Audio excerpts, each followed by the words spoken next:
Bonjour et bienvenue dans cette vidéo qui vous parle de la télépathie animale et plus spécifiquement de la plus grande limite que l'on peut rencontrer en télépathie animale. Avant de commencer, n'hésitez pas à cliquer sur le lien en description de la vidéo afin d'avoir accès à une conférence gratuite et abonnez-vous à la chaîne pour être tenu au courant des prochaines vidéos. Bon, entrons dans le vif du sujet. Rappelons ce qu'est la télépathie animale. La télépathie animale, c'est un échange d'informations entre un humain et un animal sans utiliser les 5 sens, c'est-à-dire sans le regarder, sans le toucher et sans lui parler. Et pourquoi sans utiliser les 5 sens? Tout simplement afin de ne pas être influencé par ce que l'on voit, afin de ne pas être influencé par ce qui entoure l'animal et de commencer à imaginer plein de choses. La télépathie animale se fait à distance sur base d'une photo et sans connaître l'histoire de l'animal. Cela afin de rester neutre et de ne pas inventer des choses. Avec une photo, eh bien, notre mental reste neutre. Une photo neutre, hein, bien sûr. La télépathie animale, c'est magique, car elle permet à l'animal de transmettre ses besoins et ses émotions, mais pas que. Nous pouvons, nous aussi, transmettre des messages à l'animal. Pourquoi est-ce que ce rappel est si important?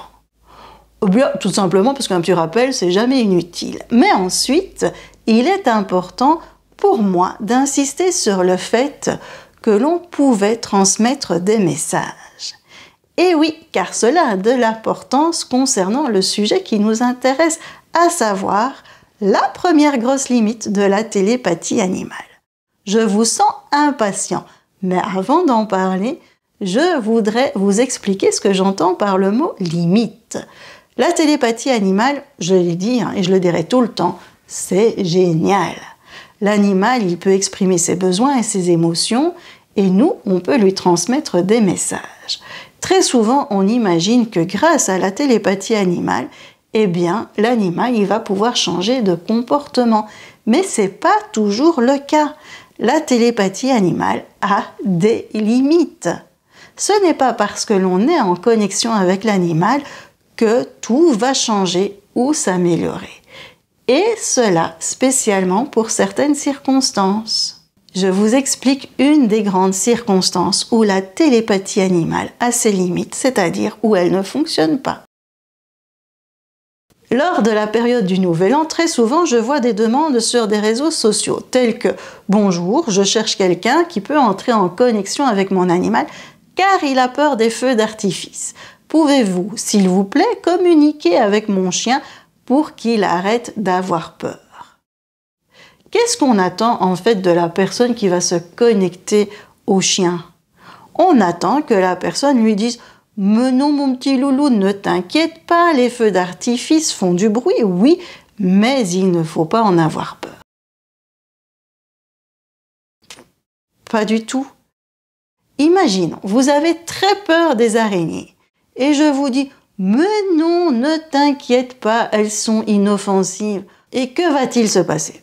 Rien. Ce n'est pas parce que je vous dis de ne pas en avoir peur que vous n'en aurez pas peur. C'est instinctif, c'est à l'intérieur de vous. Eh bien, c'est la même chose avec le chien. La peur des feux d'artifice se fait ressentir lorsque le chien entend les feux. Il va essayer de fuir le bruit, mais il ne va pas y arriver. Et c'est là où le stress vient, en fait. Il va se cacher, il va tout faire, et le bruit est tout le temps là, tout le temps là, tout le temps là. Et le stress va monter, monter, monter, monter. Alors, entrer en connexion à l'avance avec l'animal pour des faits comme les feux d'artifice ne va pas servir à grand-chose, parce que les animaux n'ont pas la notion du temps. Donc, entrer en connexion pour dire qu'à un moment donné, il va y avoir un feu d'artifice, que ça va faire beaucoup de bruit et qu'il ne faut pas avoir peur, l'animal, il va entendre le message, mais il ne va pas intégrer l'information. Il ne va pas se dire « Ah !» Quand il y aura le feu, il ne va pas se dire « Ah ben oui, Chantal m'avait prévenu. » Non. Ben vous allez me dire « Mais ça, c'est pas un problème, Chantal. Il n'y aura qu'à utiliser la télépathie animale au moment où mon chien sera en stress. » Eh bien, ça ne fonctionnera pas non plus. Pourquoi? Parce que le stress de l'animal sera tellement intense qu'il ne va pas entendre vos messages. Il ne va pas entendre le message que vous envoyez. Que faire alors? Déjà, quand il y a des feux d'artifice, vous rentrez votre chien, si vous avez des chiens. Si c'est pour le chien, par exemple, vous rentrez votre chien. Ensuite, vous laissez votre chien aller là où il faut. Ils ont envie de se cacher pour se protéger du bruit. Laissez-les se cacher. N'essayez pas de les rassurer. Plus vous allez rassurer votre chien, plus il va avoir peur, en fait.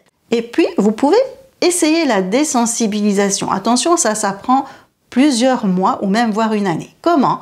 Vous mettez des sons de feux d'artifice dans votre maison. D'abord à très faible son, très faible intensité.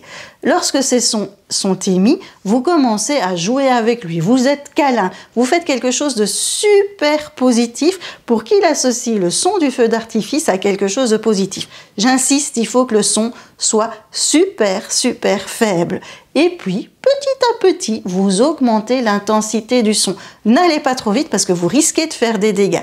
Vous y allez, mais vraiment étape par étape. Donc, c'est pour ça que je vous dis que ça peut prendre plus d'1 an pour désensibiliser au feu d'artifice.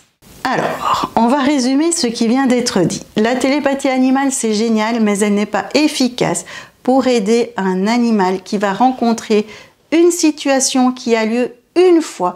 De temps en temps, il ne peut pas se rendre compte de quoi on parle. Et elle n'est pas efficace si l'animal se trouve dans un état de stress intense.